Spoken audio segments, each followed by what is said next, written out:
Hiya everybody and welcome back to another video. The day has finally come where I repaint my first ever doll, Sapphire.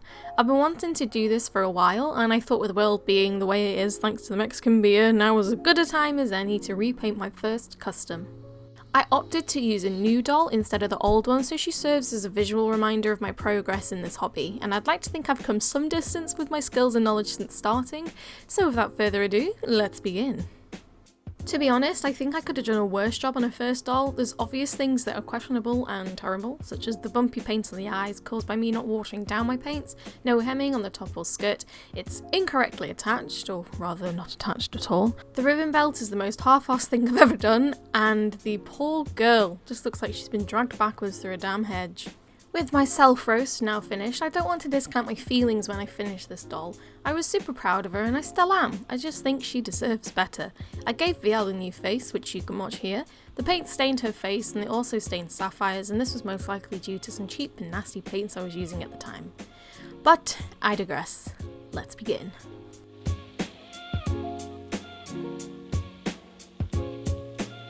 As previously mentioned, I purchased a new base Kiyomi doll for this custom, so let's unwrap her. My first thought when I unwrapped this doll is that whoever had her definitely looked after her.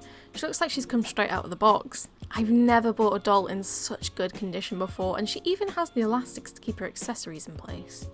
The first real step was to undress her, put her hair into a burrito, and wipe away that damn ghostly face with some flammable liquid. This was super satisfying to me, as when I first did this it took me about 10 minutes because I didn't use acetone, I just used nail varnish and had acetone in it. I gave the whole body one coat of our trusty Mr. Super Clear and went ahead with blushing. I used a navy blue and a light teal coloured pastel to give the body and face some dimension.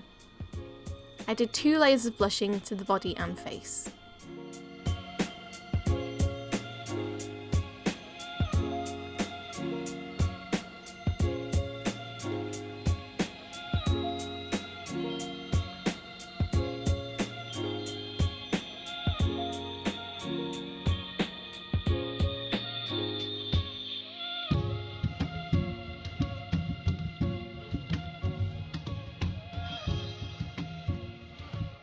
I think it's important to mention here that it's okay to feel critical about your art. I myself am a super critical person. I'm critical of my work but also of myself, and that's okay because I'm human, believe it or not. And I think as long as you're being fair to yourself when being critical, then it's totally fine to feel like something you've done isn't up to standard, or if you feel you can do better. This is how we improve our skills and when we can see our flaws, and not giving up is obviously the most important thing. But it's okay to feel like sometimes things aren't up to standard. That's part and parcel of being a human being.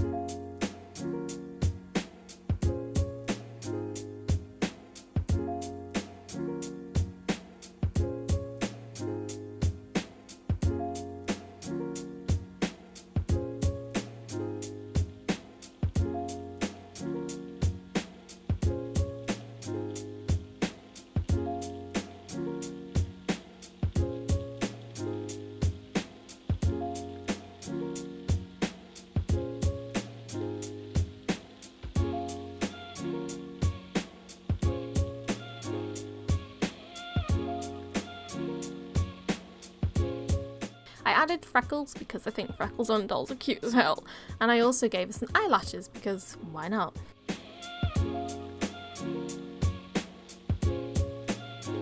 I will be adding the glitter to her face and varnish on the eyes in the very last step because I've still got the hair to do. And I still wanted to give her the same style of eyeshine as a homage to the OG Sapphire. Next was the outfit, and trust and believe when I say I am not making the same damn mistakes twice. I have learned my lesson that unless you are an experienced seamstress, do not fuck about with doll clothes. There is no room for error. I decided to use the original fabric for the skirt piece but a different marbled pattern for the bodice. I also have a thicker white ribbon to use for the belt. I very carefully unpicked the original Kiyomi dress that came with the doll, as this is the method I had attempted to use originally. And once all of my pieces were unpicked, I ironed them flat, pinned them to tracing paper, and it's worth noting here that I generally don't mark the seam allowance because I know it's almost always going to be around 1/2 centimetre, but when cutting the patterns out I give them an extra 2 or so millimetres because the fabric used for the original dress is a stretchy fabric, and I use cotton for nearly all of my outfits, which of course has no stretch to it, so I give the pieces an extra 2 millimetres on all sides to compensate for that. I opted to hand sew the more fiddly parts of the bodice as I'm going to attempt to use a sewing machine for the first time since year 8, which is nearly 10 years ago, which makes me feel old as fuck. I totally forgot that our sewing machine was quote unquote old fashioned.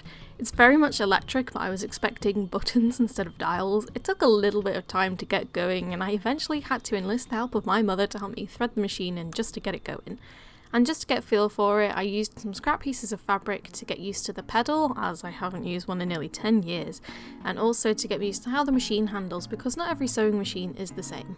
After a good 5 minutes of this practice, I felt confident enough to use the machine on my tiny doll pieces and oh my god, it's so unbelievably quick. I was so impressed and also sort of annoyed that I never used it any sooner. Usually a dress like this would honestly take me about 4 hours because it would give me a cramp in my hand, and that's especially if I try and do some really neat stitches. But with the sewing machine, it probably took me about 25 minutes, which is no time at all. It's worth noting here that I also used the machine for the Velcro and the cotton didn't stick to it at all, which was a really nice surprise, because I didn't want to do it by hand.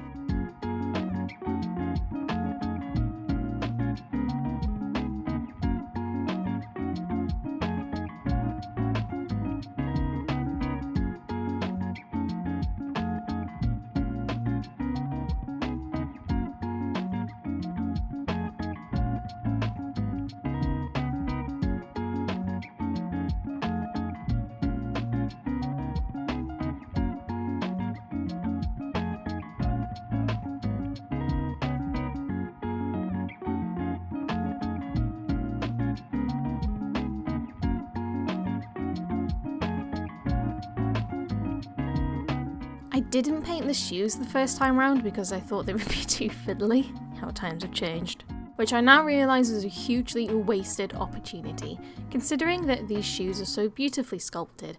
They hold so much detail and I'll be highlighting some of that detail with the newer version. The backs of the shoes have a face on them, so I thought I'd paint them with this amazing fluorescent pink paint that burns your eyes when you look at it. It wasn't coming up too opaque from even a single brush stroke, so I wiped it off, added 2 layers of white paint to sort of prime the area before adding 3 layers of the burning pink paint.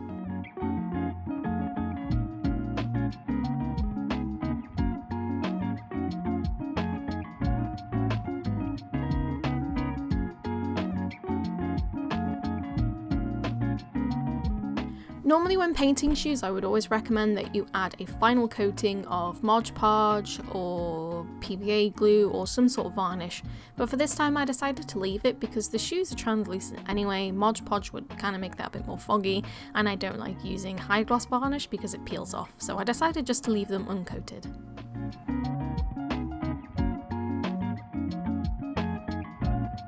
I unwrapped the hair from its sealant burrito and set to work on it. My previous method of using straws and bobby pins was a sort of success, but I now realise that I personally prefer hair with more shape to it rather than it looking like an untidy mess. I think it's just a style that I can't really pull off, and I think if I was more careful in selecting hair partitions the first time round then it wouldn't look so bad. But over nearly 2 years it's become really messy and has lost its shape slightly, so this time I decided to plait the hair for some more hopefully subtle and cute waves. The lighter 2 pieces at the front will be kept plaited and I'll pin them back somehow. I boil washed the hair and poured ice cold water over it 3 times to set the style and left her outside to dry.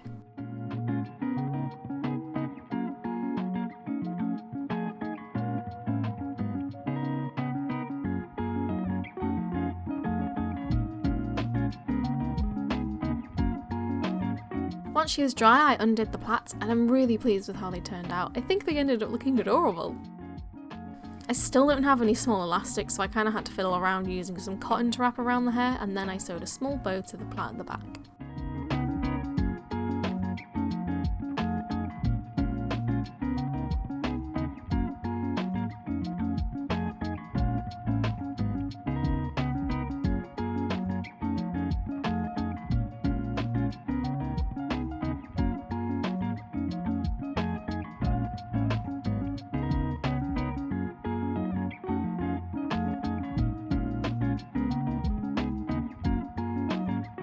Once that was all done, I added a little bit of Modge Podge to her face for the glittery tear things and tapped on some pink micro glitter.